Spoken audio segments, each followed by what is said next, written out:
So in a few months' time, I'm going to be heading out to South Africa with Trailquest and 11 other riders, where we're going to be taking this bike here, Triumph's Tiger 800 XCX, all the way from Johannesburg to Cape Town.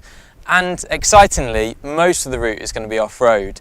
But before we go, I need to get a bit of training in the bag. So I come to Trailquest today, and this man here, CEO, Richard Jeans, is going to tell me a bit more about what I need to do to prepare for the trip. So what kind of training have you got in store for me today, Richard? Well, what we're going to do is go right back to basics. So we're going to start off with just getting you used to riding this bike. We're going to concentrate on slow speed handling to get you confident with that. We're then going to move the bike onto some of the more simple trails to get you a feel for the bike and how it can move around and cope with damp and wet patches. We'll then progress onto some deeper ruts and look at how we can ride those safely and effectively. And all going well, we'll then move on to the hills and we'll start looking at hill ascents and descents, looking at controlled braking, controlled acceleration, and we will take in some simple, gentle hills, and we'll end up with some steeper, more extreme hills. And then when all that has been done, we'll head out and do a bit of a trail ride that will take you into all types of conditions and give you a good test of everything we've learned so far.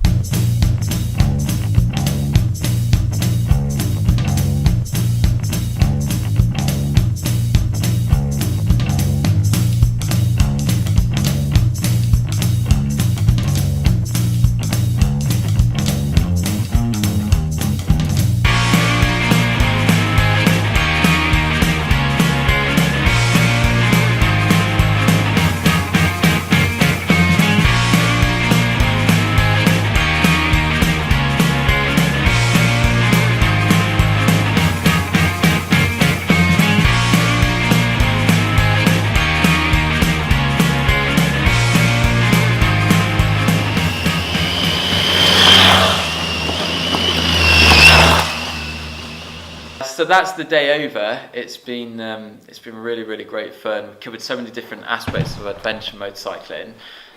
We started off with slow speed manoeuvring, which, to be honest, Richard, I struggled with a little bit. You know, that was a lot harder than I thought it was going to be. But you're not the only one. I mean, we find consistently that is something which people are not very good at. You know, it's just not really a skill that they cover. Apart from when they do their bike tests, they very rarely do it again. And then there's the added factor that you're off-road as well, so the ground is not flat necessarily, or it's not grippy particularly. Wet grass and wet mud makes it that little bit more difficult. I was quite surprised at how much the importance of just the clutch. I didn't need to use my brakes. I didn't need to use anything else other than just the clutch and to moderate speed.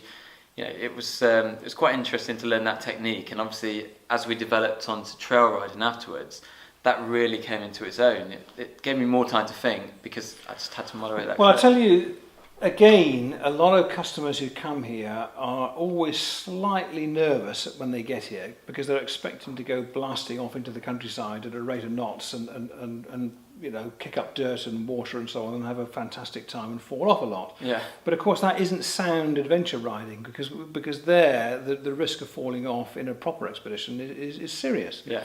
So we are trying to show you techniques where you can get yourself from A to B across very difficult terrain sometimes without relying on speed to do it.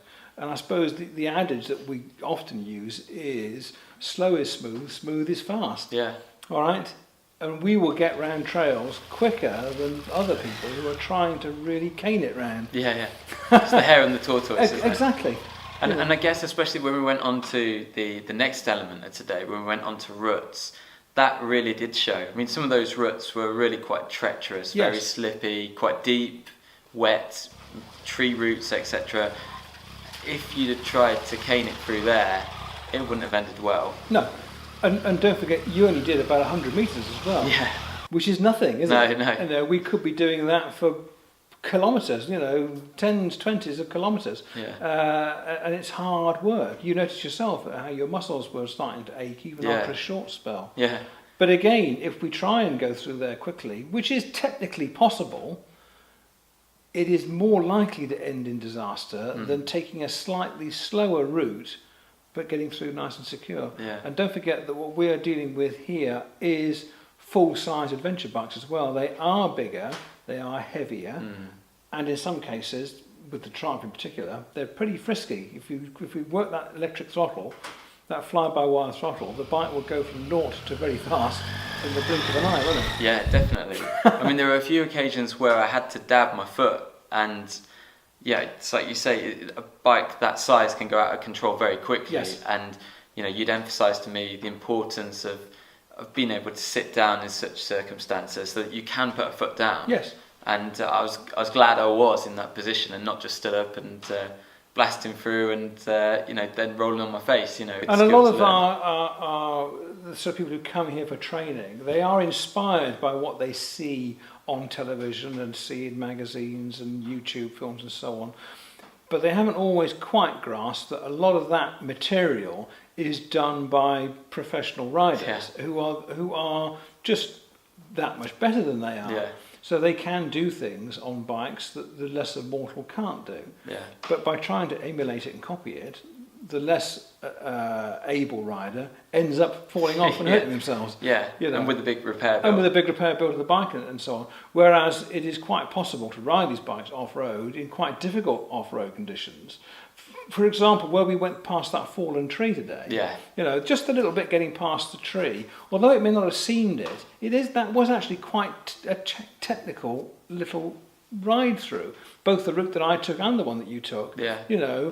But we both got through quickly. Yeah. As smoothly. And safely. And on we went. And that fallen tree delayed us for a couple of minutes.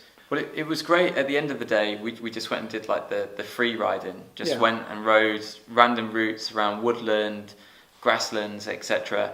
And faced a lot of the challenges that we had earlier in the day, but just combined a bit quicker speed, etc. Yeah. And that was quite nice to be able to implement all that we'd gone over. It felt, the perfect end to the day, really, because I've come away with more confidence. I've been able to use those skills which you taught me in the morning as well, the first half of the day. And like you say with the tree incident, it did show there that everything that you put across by applying those techniques, it's not the hardest thing in the world, is it? It's the confidence thing. It's confidence in your riding ability, and also breaking away from the desire that everything has to be done really quickly. Yeah.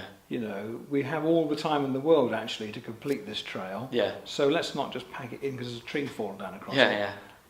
Let's stop, evaluate the situation, have a look at some alternative routes, walk them, move a few branches and ride through it, and carry on.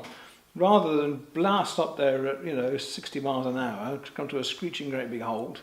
Can't do this, turn around and go home. Yeah, that's no good, is it? No good.